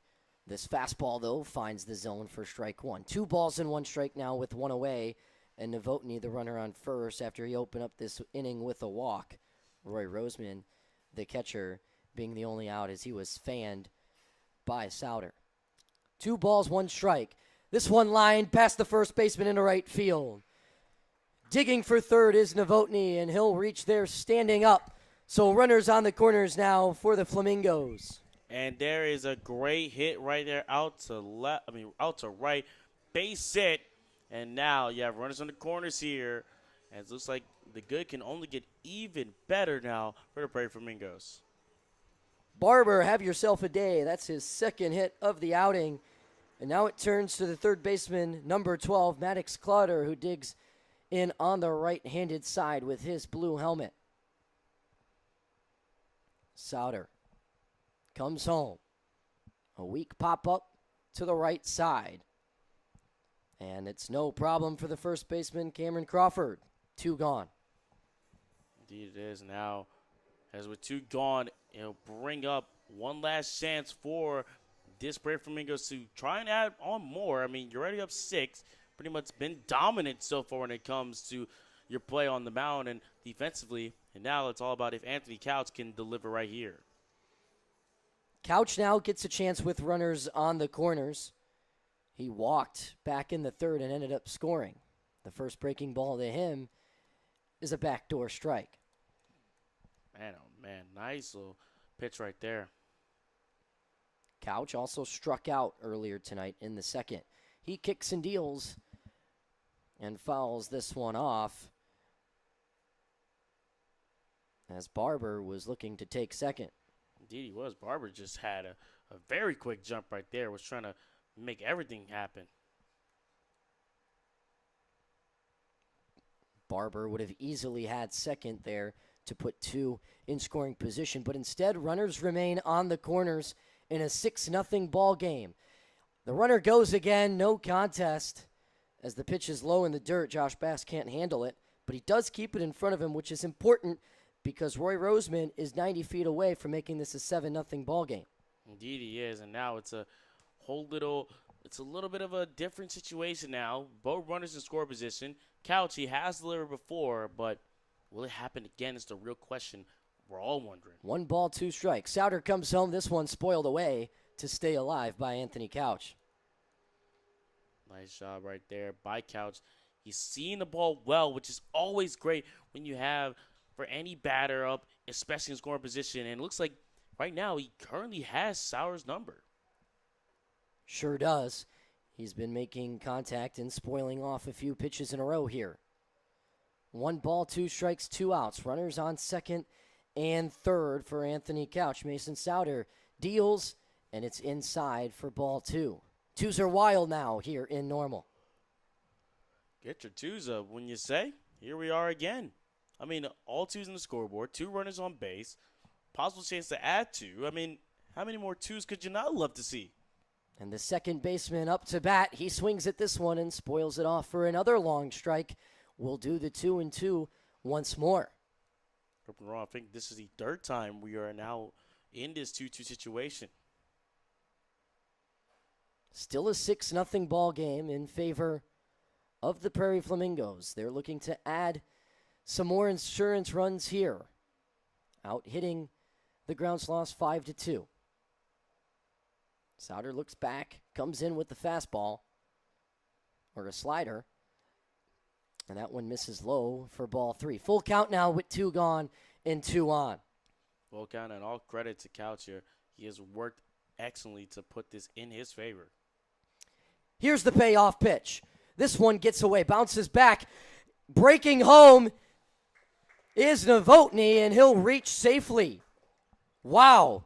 Didn't expect him to be coming home on a ball that hit sharply off the back wall. Not at all, but you saw the little lead he had over at third. He just saw it hit right off the wall and went, you know what, I gotta go. And he made the most of it, slid in safely, and now a 7-0 lead for the Prairie Flamingos. It's looking like those talks about run rules could start to be bring up a little bit now. 7-0 Prairie Flamingos. Runners on first and second. And Sauter's first offering to the center fielder, Grant Dose, is outside for a ball. Grant Dose has 2 RBIs on the night already. One of them coming in a ground out to second base. The other when he was walked and scored Braden Barber. In fact, he scored Braden Barber both times. Indeed he has. Can he make it a third with Barber standing on second? Here's the 1-0 from Sauter. A fastball low and away for ball 2. Sauter just can't seem to find the zone. He's given up a few free passes already in his outing. 2 balls, no strikes. Make it 3 balls, no strikes, as that off-speed pitch misses inside. Does here. Really has worked himself into another great count. Mason Souter has to find the zone here. And he does. It's rolled over to the third baseman, Andrew Dawson. And it's a foot race to third. And he'll win it. 3 gone now in the 4th, but not before the Prairie Flamingos add on to their lead. It's 7-0 Flamingos after 4. You're listening to KCL Baseball on the official YouTube of the Normal Corn Belters.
Andrew Zimmerman set to lead off the top half of the 5th for the Ground Sloths. Colin Burns remains the pitcher on the mound for the Prairie Flamingos in a 7-0 ball game. Colin Burns' first offering is spiked down low for ball 1. I mean, a lot of changes all around here for both teams as we get to this, top of the 5th here. Ground Sloths making a lot of these changes, trying to stay alive and avoid any chance of a run rule. The second offering from Burns is in there for strike 1. Burns walked his first batter of the day. Roy Roseman then threw out Dawson, stealing second. Here's a line drive toward right center. Is it going to fall? No!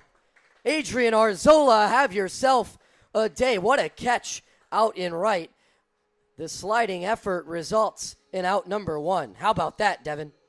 Great play right there. I mean, unfortunately, for the Ground Sloths, it's just not happening at all. I mean, anything they're trying to get is just not working.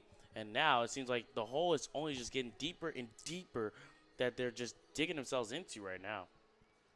Justice Williams is pinch hitting here for Gabe Peters with 1 out in the top of the 5th and nobody on as he whiffs at the first breaking ball. Nice little whiff right there. Let's start with that pitch here. Off speed that went 75. Burns with good stuff early, trying to retire Justice Williams, who's batting .429 on the year. And there's ball 1. Along with that .429 average, Justice Williams owns an OBP of .556 and a slugging percentage of .429. Here's a fastball down low for ball 2. Nice job right there. I mean, Williams now put himself in a good position here if he can just be able to fully get set and be that one that can get someone on base for the Ground Sloths. The lanky Burns throws it in, and it's high for ball 3. 3-1 the count now with 1 gone. Man, oh man here. This is a little rarity. We haven't seen the Prairie Flamingos have a little bit of a weirdness on the mound. 3 balls, 1 strike. Up high for ball 4. Justice Williams will take first base And it'll bring up the left fielder, Braden Windy. You know, it's probably the reaction of the ground slots manager right there. Woof! Finally, we got someone on base after a while, and I'm sure they're happy to break the duck as another Braden back up at bat. This time is Braden Windy. Braden Windy's had a busy night out in left field. He's made a few catches for the ground sloths. A couple of them have saved runs. The first pitch to him is on the high outside corner for strike one. Nice pitch delivery right there. Justice Williams, the runner on first. After a walk a moment ago, Braden Windy, the batter. Colin Burns looks over. Williams thought about going. He didn't. Braden Windy's offered a ball. 1-1 now. Looked like Wayne was going to hit a little stop and go move right there. Colin Burns nods, fires towards home. This one is high for ball two. So after getting ahead in the count 0-1, it's now a 2-1 count with one gone. Good news for Colin Burns, though, is he's nursing a 7-0 lead here in the top of the fifth. He takes a deep breath and comes set. Burns fires toward home, and it's a big swing and a miss out of Braden Windy for strike two. Windy taking a big little hack at there. I mean, I mentioned staying patient, and right now the ground slots keep trying to focus on just knocking off runs on the board. It's not going to really do them all that well. Here's the 2-2. Popped up softly to the second baseman, Anthony Couch. He'll corral it for out number two. Well, another bad chance miss right there. I want to fly out to right, and now it brings up Tyler Cerna back in the box, who is trying to deliver if he can. Cerna back in the box. For the second time tonight, he struck out looking back in the third.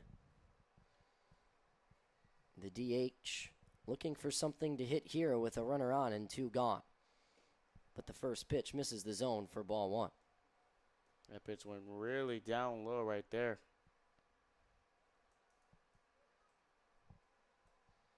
One ball, no strikes. Burns comes set. Kicks and fires. This one spiked into the dirt for ball two. Indeed it was. Cerna not rushing anything. Good eye. Just letting the pitches come to him.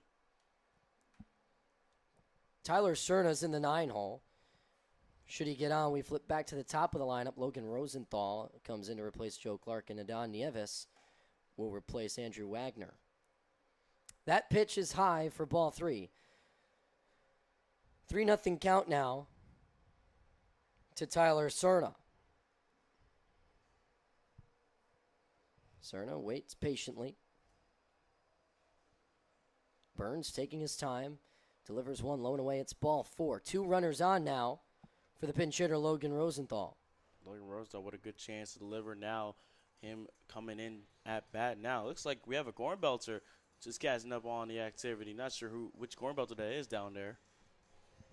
Not sure that's our good friend in the broadcast, Dune Romano, but we're just a quick little tidbit. It appears to be our guy, Nick Roseman. The first offering to Rosenthal is inside for strike one. Good spot there. Indeed it was. That one going at 80 on the gun. Caught the zone really well. Justice Williams, the runner on second. Cerna, the runner on first. Both reached via the walk. This one laced into right. Does it have the distance? No! An unbelievable catch again from Adrian Arzola. Ends the fifth inning. Wow, all the way back to the warning track as he leapt up and possibly snatched a home run away from Logan Rosenthal. All credit to Adrian Arzola there. Got up, leaped like he was Odell Beckham to make that catch, and that puts an end to the top half of the fifth. A spectacular defensive inning out of Adrian Arzola. Leaves two runners stranded. When we return, we'll have the Prairie Flamingos bats up next.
remaining in the game for the Ground Sloths. It'll be Mason Souter who returns to the mound for his third inning of work. And up first for the Prairie Flamingos is the right fielder Adrian Arzola. After a spectacular showing in right field in the top half of this inning, he'll take the first pitch down low for ball one. Arzola, nice pitch to take right there. Great job by him just to stay patient. Souter kicks and deals. This one back to him. He'll range over to get it and take it himself to first to retire the right fielder for out number one. Nice job right there by Sauer. Stretched out to make that play and did it all himself to get the first out of the bottom of the fifth. With that, the right-handed left fielder, Blaine Fredmansky, steps into the batter's box. His first time up, he flew out to the center fielder, Joe Clark, who's now been replaced by Logan Rosenthal. And this first pitch is a breaking ball inside for strike one. Nice Fredmansky right also walked back in the fourth. Off-speed pitch is starting to be a little bit more common with Sauer now. And he goes back with one there. Yeah, once again, drew it. That one going on 74 on a gun. Sauer and we can say a lot of these pitchers that are put in the game, they're really liking to focus their stuff on the off-speed. The 1-1 grounded sharply to Andrew Zimmerman over at short, and he'll make the throw over to Cameron Crawford in time. Two gone now. Well, up, two down, and now it comes up to another batter for the Prairie Flamingos, and they're trying to avoid having a 3-up, 3-down inning here that will take them to the sixth inning. The only one standing in the way of a 3-up, 3-down inning for Mason Souter is the shortstop Cole Yates, who's 0 for 2 tonight with a walk, striking out back in the first and grounding out his last time up. The off-speed offering from Mason Souter finds the back door for strike one. Yates again back in the box here. The 0-1 popped up to shallow right. Moving over is Adon Nieves, and he'll make the catch. 3 up, 3 down for Mason Souter. How about that, Devin? Indeed it is. It's time for the fifth inning stretch. Great play right there by Nieves. Didn't have to worry a little bit too much as that takes us to the final 2 innings of this game.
Back with you in normal for top half of the 6 action. The new pitcher on the mound is the right-handed Titan, Miles Hammond. Miles Hammond kicks and delivers his first offering to Don Nieves is swung on and missed by the right fielder for strike one. A lot of changes that we mentioned here. Now Nieves faced off against Miles Hammond, which is a completely different what I'm sure he was expecting. The second offering from Hammond sails high for ball one. 1-1 count now to the gloveless Adon Nieves. You don't see that every day. As the off-speed pitch breaks in for strike two. Nice job right there. The 1-2 spiked a good 4 feet in front of home plate. Off the bounce, it looked like a strike. It did. But unfortunately, we're not playing spike ball. 2 balls, 2 strikes. Here's the pitch, chopped up the middle. The shortstop, Collegiate's ranging over. He won't get it. He had trouble with the transfer. And Adon Nieves will reach first safely on the error by Yates. That is just one of the plays that it's just unfortunate to happen right there. Unable to glove it correctly. It just bounced off. Really took that unlucky bounce, and now it leaves a runner on base, which was the last thing the Prairie Flamingos needed to do. They're trying to shut down this game. Down 7-0. The third baseman, Andrew Dawson, steps into the right side. He'll pop this one up to left. It's got some carry on it. It's gone! Andrew Dawson makes this a 7-2 ball game.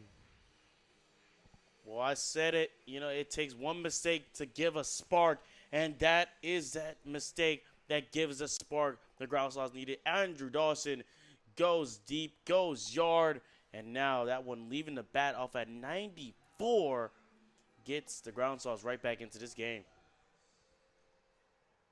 That ball traveled all of 357 feet. How about that? And now a hard ground ball down the right side. Beautiful play by Braden Barber. And Josh Bass is retired for the first out of the top half of the sixth. My goodness, talk about rapid fire right there. Looks like the Ground Sloths bats have finally woken up here, and now was the perfect time for their bats to wake up. Cameron Crawford now steps in on the right side. The first baseman 0 for 2 so far today. The first offering misses low and away. Hammond doesn't let up home runs that often as he gets Cameron Crawford to swing and miss for strike one. But that one was a no-doubter off the bat of Andrew Dawson. Cameron Crawford now cuts through a fastball down the middle for strike two. Nice job by Crawford to see the ball well. I mean, when you have a pitch that's just in the strike zone, a little bit on the outer edge, you can really make something happen. And he almost did right there, so fair play to him. 1 ball, 2 strikes. Just a hair high for ball 2. Miles Hammond is from Shelbyville, Illinois. That city was founded in 1827 and holds an important place in American innovation as the 5th pitch of this at-bat misses low for ball 3. Here's the payoff pitch. Grounder up the middle. It's a base hit. Digging for 2 is Crawford, and he'll reach safely. That ball got all the way to the wall. Grant Dose and Adrian Arzola out in center field and right field didn't have a beat on how hard that ball was hit. And it's good enough for 2 bases for the first baseman. Indeed it was. Great hit that was smoked off the bat at 99. Good Lord. That's about as fast as your average fastball right there. I know, a little basic terminology, but man, that was a heater. The shortstop, Andrew Zimmerman, now steps in with his gray helmet.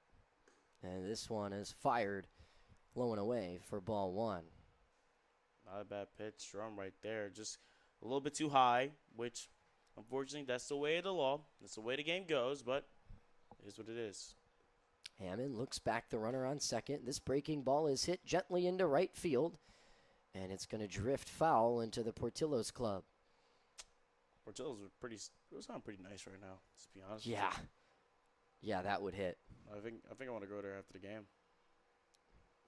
Yeah, we might have to. That sounds really good. Oh, yeah. 7-2 in favor of the Ground Sloths after the Andrew Dawson home run. The breaking ball from Miles Hammond finds the zone for strike 2 to Andrew Zimmerman.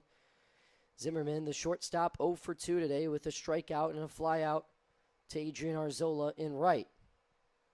Our runner on second is Cameron Crawford after the 99-mile-an-hour double. Here's the 1-2. This breaking ball misses low and away for ball 2. Justice Williams, the second baseman, is on deck. He came in for Gabe Peters just a moment ago. Here's the 2-2 from Hammond. Sharp ground ball to the left side. Cole Yates gathers and fires over to first in time. 2 gone now. That was fired big time right there. Great little pitch that was smoked off the gun, but more credit goes to Cole Yates to make the play. When able to get the little double play opportunity, tried to possibly get a little tag out, but hey, you got the out, which is all that matters. Now, you got 2 outs on the board, and Justice Williams comes out the bat. You mentioned, Devin, the opportunity for the tag out. Cameron Crawford was able to make it safely over to third. So now the Ground Sloths' third run just 90 feet away for Justice Williams, who steps in, and he fouls this one back as his helmet pops off. It seems like we have a lot of things just popping off here today. I don't know if it's because of the weather, but my goodness, a lot of just fast pace, fast tempo things. Just a lot of things you're just not really expecting that you see. The 0-1 from Hammond, down low for ball 1. 1-1 count now with 2 outs in the top of the 6th. 7-2 Prairie Flamingos.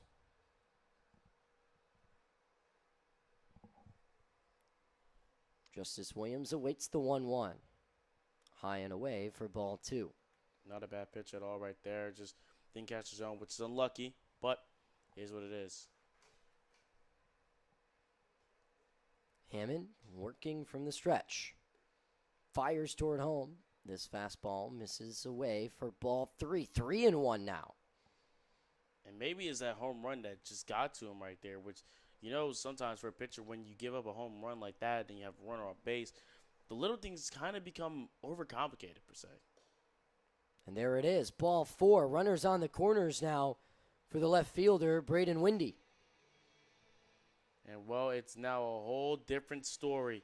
Runners on the corners, Braden Windy up to bat. Big-time situation here. Braden Windy takes his time. And we're finally ready to go.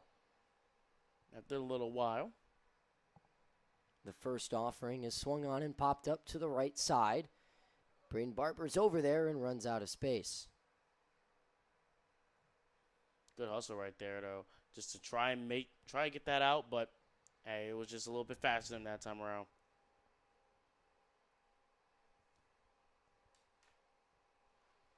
It was 7-0 coming into the top half of this inning. Aiden Nieves let it off. He reached safely off an error as that ball misses low and away for ball 1. 1-1 the count now. Andrew Dawson, the third baseman, then took advantage of the error and sent one out of the park to make it a 7-2 game. And now we got runners on the corners as that pitch almost grazes Braden Windy, but it's called a strike. Kyle Blumhorst, the umpire behind the plate,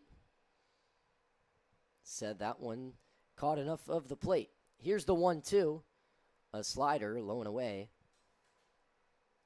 for ball two. 2-2 count now with 2 outs and runners on the corners. It's Cameron Crawford, the first baseman, on third, and Justice Williams, the second baseman, on first. Braden Windy, the left fielder, is the batter. And he drives this one to left center. It sends Grant Dose back, and he'll make the catch. What a snag to end the top half of the 6th. Indeed it is, and that will put an end to the top half of the 6th here. The bleeding is stopped, which is a good thing for the Prairie Flamingos as we head to the bottom of the 6th. Don't go anywhere. We'll be back with KCL Baseball in a moment.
Welcome back inside the corn crib for some KCL action between the Ground Sloths and the Prairie Flamingos.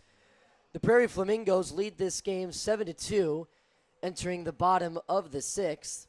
It was 7-0 after 5, but the 2-run home run back in the top half of this inning by Andrew Dawson cut the lead down to 5, and now Brady Alexander will be called on for the Ground Sloths, and he'll face the pitcher, Alec Novotny, for his first batter of the game. And this one's lined to center and will get down for a base hit. Alec Novotny with his second hit of the day, and it comes in a big spot in the 6th inning. Indeed it did, and a great hit that went 75 off the bat. Matt Teosby pitched well, lands out in center field for a base hit.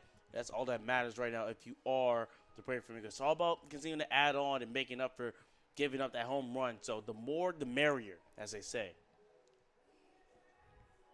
That's right. Now it's the lefty catcher, Roy Roseman, who steps up to the plate with a runner on first and nobody gone here in the bottom of the 6th. The first offering from Alexander is in there for a strike. Nice pitch thrown right there.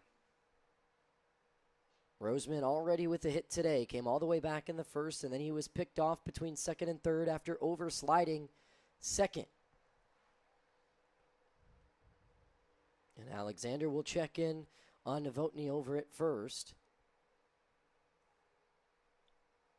to give himself some time to think of what he wants to throw Roy Roseman, and now Roseman will back out of the box. Looked like he was attacked by a bug or something. I think so. I mean, the mosquitoes are starting to get a little bit antsy out here now. I'll tell you that. Brady Alexander, this is only his second game of the year. His first game, he went out there and pitched 2 innings, faced 7 batters, only allowed 1 hit and no runs. The sidearm pitch from him is inside on the lefty for ball one. A unique delivery, Devin. Indeed, it was not a bad one. I mean, still another Aussie pitcher, which is his own. I mentioned this before. Like a lot more Aussie pitches have started to really come fast and frequent per se. 1 ball, 1 strike. A big swing and a miss for strike 2. Roy Rosen, I mean, let's look at back at how his day has been here. Something that I say is a little bit mixed bag. Sometimes the off speed just catches him and he's unable to get on it well. But when he is able to get on some fastballs, you are more than likely to see that ball rip out. With a runner on first and nobody out, and the Prairie Flamingos up 7-2, they're looking for some insurance. Brady Alexander will fire over to first to Cameron Crawford to check in on Alec Novotny yet again. Novotny having a beautiful day at the plate. 2 for 3 with a walk. Just singled a moment ago and doubled back in the third. Here comes the 1-2. Swing and a miss, strike 3. Roseman strikes out for the second time tonight. Well, I mentioned how Roseman has been wishy-washy when it comes to the Aussie pitches, and there it is again. Once more, where Roseman swings and misses. It might have been a strikeout for the Prairie Flamingos, but now the red-hot first baseman, Braden Barber, steps up. He's already got a single, a double, a walk, 2 runs, and a stolen base to his name tonight. And the first offering to him is an off-speed pitch that misses away for ball 1. He's had an incredible night so far. Indeed he has. I mean, Braden Barber, I feel like if we had to give an MVP of the day, he's going to have that one right there. All credit to him. And he will, should the Flamingos hold on to this one. 1 ball, no strikes, 1 out. From the stretch, Alexander delivers a strike. All ones now. 1-1 count, 1 out, 1 runner over at first. 4 of them.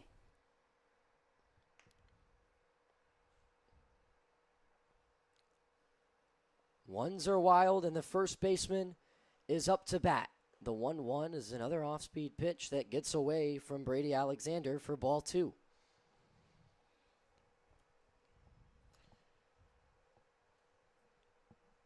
Brady Alexander has yet to issue a walk on the season, down 2-1 to Barber. And he'll check in on Novotny again at first base. It's the 3rd time he's done that tonight against Novotny. Novotny, not even really known for his speed. We'll see if he takes off. He doesn't. This pitch comes home, and it's stroked to left field. It has a chance. Gone. What a response from the Prairie Flamingos. That one off the bat at 102 and carried all of 340 feet. You want a response? That is how you do it right there. The Prairie Flamingos making up for giving up that home run just in the top of the inning and says, hey, you know what? I think we can have some better, and they did just that. A 2-run shot of their own, and now it's a 9-2 ball game. And you might as well crown him the Corn King.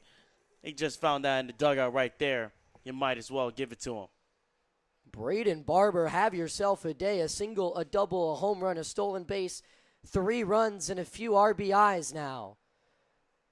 Here's another pop-up to left, and it gets down over the head of Braden Windy.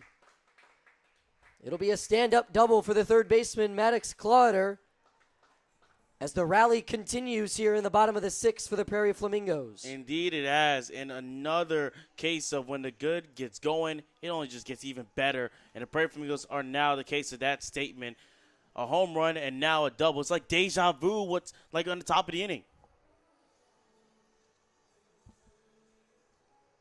The Prairie Flamingos are now a triple away from a team cycle here in the 6th inning. Novotny opened up the hitting with a single. Roseman struck out. Braden Barber hit the home run, and Clodder just doubled.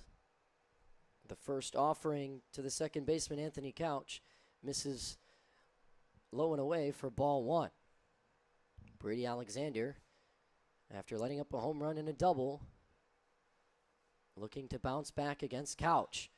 Couch ropes this one on the ground over to Justice Williams at second, and he'll get over to Cameron Crawford in time for out number 2. But Clawheader, the third baseman, will move 90 feet. And that's always a good thing. As long as you can advance the runner, despite the situation, as long as you get that man over to his next destination where it needs to be, that's all that matters when it's all said and done. Grant Dose, the center fielder, now digs in on the right side with 2 gone and a runner on third. The first pitch from Brady Alexander is a fastball that catches a piece of the zone high and inside. And it did. A little bit higher than expected, but still causing me strike 1. Dose still without a hit today. He pops this one up on the right side here. And the first baseman, Cameron Crawford, loses it in the lights. It gets down in fair territory. And it'll be a single, an RBI single at that, for Grant Dose as Maddox Clawheader comes in to score. It's now 10-2. And now, Devin, you got to start thinking 2 more runs, and this game is over by mercy rule. Indeed it is, but to just go back on the ground talk right there, where was the communication? That's all you have to be asking if you are the manager right there. Just 4 players coming and converging all into one, and no one has the ball. Not a good sign. The small lefty, Adrian Arzola, is now up to bat with his bright blue barrel. And that one finds a piece of the zone for strike 1 out of the hand of Brady Alexander. 10-2 now. Grant Dose, the runner, on first. 2 gone in the bottom of the 6th. Adrian Arzola cuts through that off-speed pitch for strike 2. I think it did tip just a little bit into the catcher's mitt, so at least Arzola has saw the ball well right there. A strikeout looking earlier today, then he was hit by a pitch in the 3rd and a grounder back to the pitcher. And now he'll see another strikeout added to his name. This time, Brady Alexander gets him down swinging. And that'll do it for the 6th inning. 6 innings in the books. 10-2 Prairie Flamingos. We'll be back after this.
Miles Hammond still on the mound for the Prairie Flamingos. His first pitch is in the dirt for ball 1. Tyler Cerna, the DH, is in the box. 0 for 1 on the night with the strikeout and a walk coming back in the 5th. He'll cut through this fastball for strike 1. Nice little heater right there. 78 though, so a little bit of heat when we saw the pitch release, but the off-speed getting Cerna. The 1-1 off the end of the bat and just creeps foul over to the first baseman, Braden Barber. 1-2 the count now. Just rolled over, foul right there.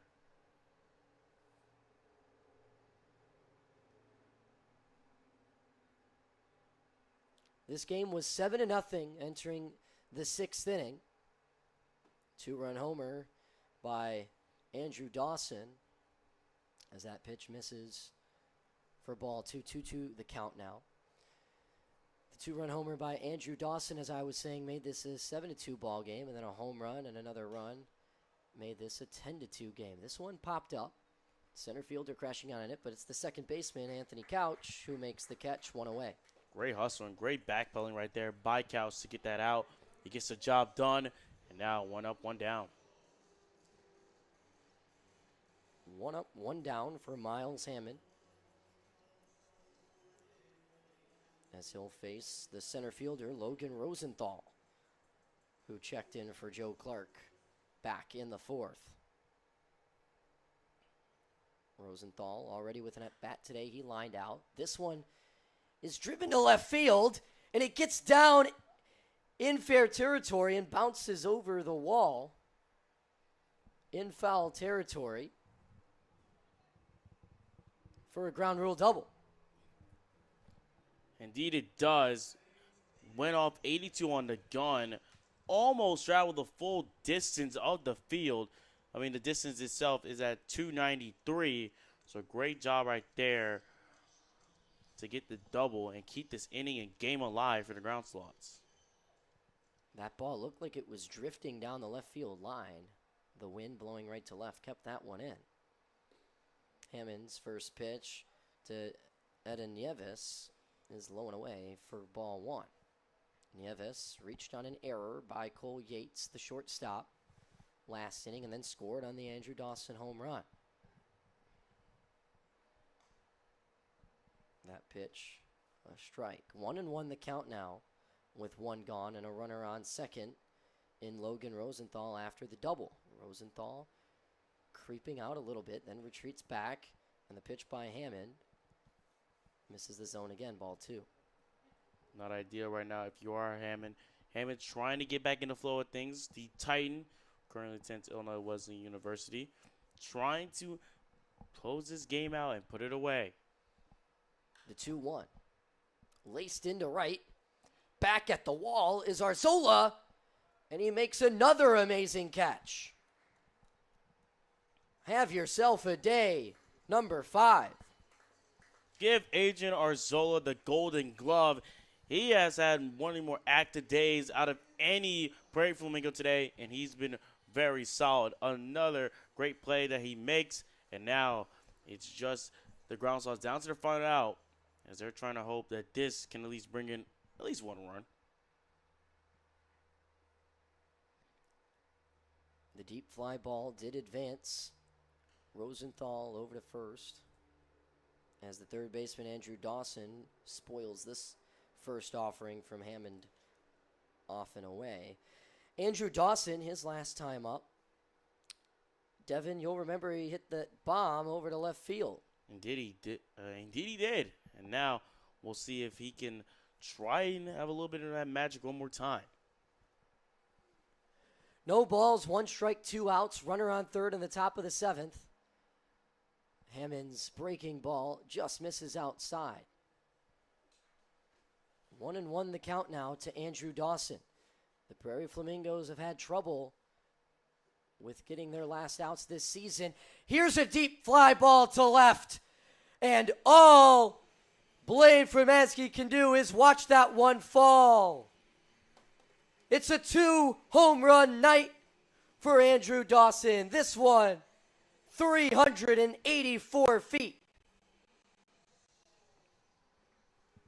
Man, oh man. I mean, we called it, didn't we? We called it a little bit.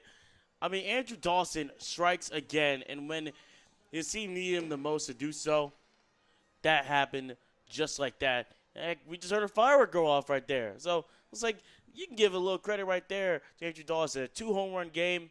Hey, you don't see that every day. Andrew Dawson, 2 home runs today, responsible for all 4 ground sloths runs. Josh Bass, the lefty, now steps in and is quickly ahead in the count, 2-0. And now if you are Matt Slaughter, how do you pitch is the real question. Do you try to be more aggressive after just giving up that home run again? You're taking time giving up a home run, mind you. So do you want to keep that aggressiveness, or is it about staying a little bit composed? The 2-0 misses low for ball 3. The Prairie Flamingos, Devin, have had trouble getting this last out. Ball 4, take your base, Josh Bass. That was quick. Indeed it was. A little bit too quick. So I'm sure neither one of us was expecting real quick. Now we have some time to breathe as the first baseman, Cameron Crawford, steps into the right side. He doubled his last time up. The first offering to him rolled over to the shortstop, Collegiate. He'll flip it over to the second baseman, Anthony Couch. And that'll do it. Prairie Flamingos take this one and beat the Ground Sloths 10-4 to capture their 5th win of the season as they improve to 4-2 as the home team.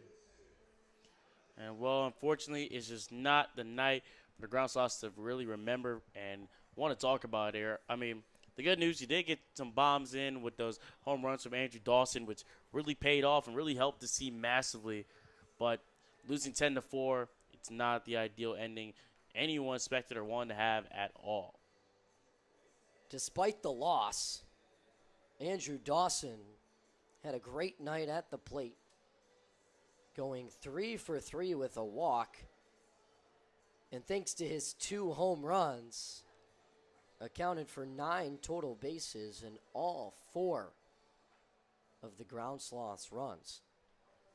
But, Devin, at the end of the day, it was the Prairie Flamingos who shone through. And you could look up and down this lineup and pick anyone to be your player of the game.